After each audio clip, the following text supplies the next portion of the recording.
Keďže sú názory Jeffreyho Saxa v slovenských médiách doslova zakázané, dal som si tú námahu a vybral som dnes pre vás tie najväčšie argumentačné bomby, ktoré zazneli na nedávnej debate so študentmi Univerzity v Cambridge. Témou bola medzinárodná politika, v ktorej pán Sachs pôsobí už viac ako 30 rokov a na jeho názory a argumenty, akožto špeciálneho poradcu až 3 generálnych tajomníkov Spojených národov, poznajú jeho oponenti len jedinú odpoveď – cenzúru. Takže ako sa hovorí, prajem príjemné pozeranie a zdieľajte, kým to nesmažú. Russia, by the way, despite every single thing that's said every single day, truly, really does not want more land. It's already 11 time zones. The last thing that they need or want is more land. The war is about completely different things than everything you and I read about in our newspapers every day, because our newspapers are telling us stories that ultimately come back to narratives conceived in the U.S. Defense Department and the CIA, and that are completely bogus. We provoked the war in Ukraine. This started in 1990. James Baker III, our Secretary of State, said to Mikhail Gorbachev, NATO will not move 1 inch eastward if you agree to German unification, basically ending World War II. And Gorbachev said, that's very important. Yes, NATO doesn't move, and we agreed to German unification. The U.S. then cheated on this. Expansion of NATO started in 1999 with Poland, Hungary, and Czech Republic. In 2004, Estonia, Latvia, Lithuania, Bulgaria, Romania, Slovakia, Slovenia, 7 more countries in the not 1 inch eastward. In 2002, the United States unilaterally walked out of the Anti-Ballistic Missile Treaty. This was probably the most decisive event, never discussed in this context. But what it did was trigger the U.S. putting in missile systems in Eastern Europe that Russia views as a dire, direct threat to national security by making possible a decapitation strike of missiles that are a few minutes away from Moscow. In 2009, Yanukovych won the election and he became president, and in 2010 on the basis of neutrality for Ukraine. That calmed things down because the U.S. was pushing NATO, but the people of Ukraine on the opinion polls didn't even want to be in NATO. They knew that the country is divided between ethnic Ukrainian, ethnic Russian. What do we want with this? We want to stay away from your problems. So in February 22nd, 2014, the United States participated actively in the overthrow of Yanukovych. A typical U.S. regime change operation, have no doubt about it. And the Russians did us a favor. They intercepted a really ugly call between Victoria Nuland and the U.S. ambassador to Ukraine, Jeffrey Sachs, who's a senior State Department official till today. And they talked about regime change. They said, who's going to be the next government? Why don't we pick this one? No, Klitschko shouldn't go in. It should be Yatsenyuk.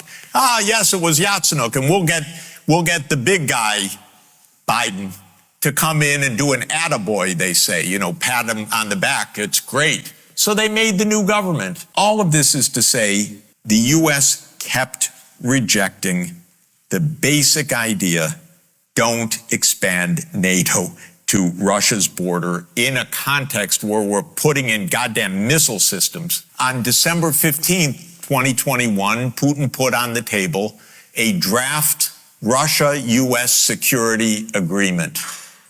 You can find it online. The basis of it is no NATO enlargement. I called the White House, begging them, take the negotiations. Putin's offered something, avoid this war. Oh, Jeff, there's not going to be a war. Announce that NATO's not going to enlarge. Oh, don't worry, NATO's not going to enlarge. I said, you're going to have a war over something that's not going to happen? Why don't you announce them? And he said, no, our policy is an open door. This is Jake Sullivan. Our policy is an open door policy. Open door for NATO enlargement. That is under the category of bullshit, by the way. You don't have your right to put your military bases anywhere you want and expect peace in this world. You have to have some prudence. There's no such thing as an open door that we're going to be there and we're going to put our missile systems there and that's our right. There's no right to that. We declared in 1823, Europeans don't come to the Western Hemisphere. That's the Monroe Doctrine. The whole Western Hemisphere, after all. Okay, anyway, they turned down the negotiations. Then the special military operation started, and 5 days later, Zelensky says, okay, neutrality. And then the Turks said, we'll mediate this. And I flew to Ankara to discuss it with the Turkish negotiators because I wanted to hear exactly what was going on. So what was going on was they reached an agreement with a few odds and ends. And then the United States and Britain said, no way, you guys fight on. We got your back. We don't have your front, you're all going to die. But we got your back as we kept pushing them into the front lines. That's 600,000 deaths now of Ukrainians since Boris Johnson flew to Kyiv to tell them to be brave. So we're not dealing with, as we're told every day, with this madman like Hitler coming at us and violating this and violating that, and he's going to take over Europe. This is complete bogus, fake history that is a purely PR narrative of the U.S. government. This is the deep state, and they have their wars, and every war has been phony. Some wars the American people are basically never told about.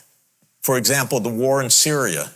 And you may actually hear from grown-up reporters who are lying through their teeth or ignorant beyond imagining that, oh, the war in Syria, yes, Russia intervened in Syria.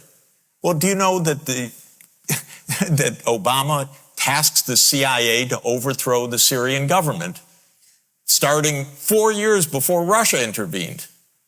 What kind of nonsense is that? And how many times did the New York Times report on Operation Timber Sycamore, which was the presidential order to the CIA to overthrow Bashar al-Assad? 3 times in 10 years. This is not democracy. This is a game. And it's a game of narrative. Why did the U.S. invade Iraq in 2003? Well, first of all, it was completely phony pretenses. It wasn't, oh, we were so wrong, they didn't have weapons of mass destruction. They actually did focus groups in the fall of 2002 to find out what would sell that war to the American people.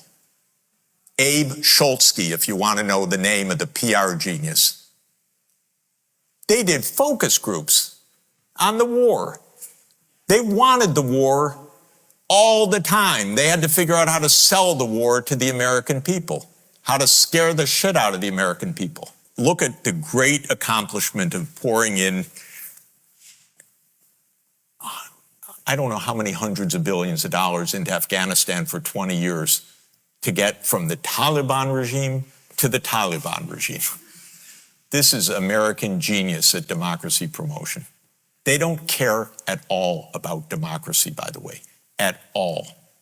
They topple governments they don't like that won't do their bidding. They topple democracies if they don't like them. They'll topple anybody that they don't like. That's how it's worked all along. They never said, oh, we can't topple Mossadegh in 1953. He's a democratic government. No, they toppled a democratic government in Iran and put in a police state, which led to wonderful long-term relations with Iran because they really love the American people for that. So this is not about democracy. This is a game, and it's a terrible game, and it's a secret game, and it's played by the CIA, which is the most important agency in the United States.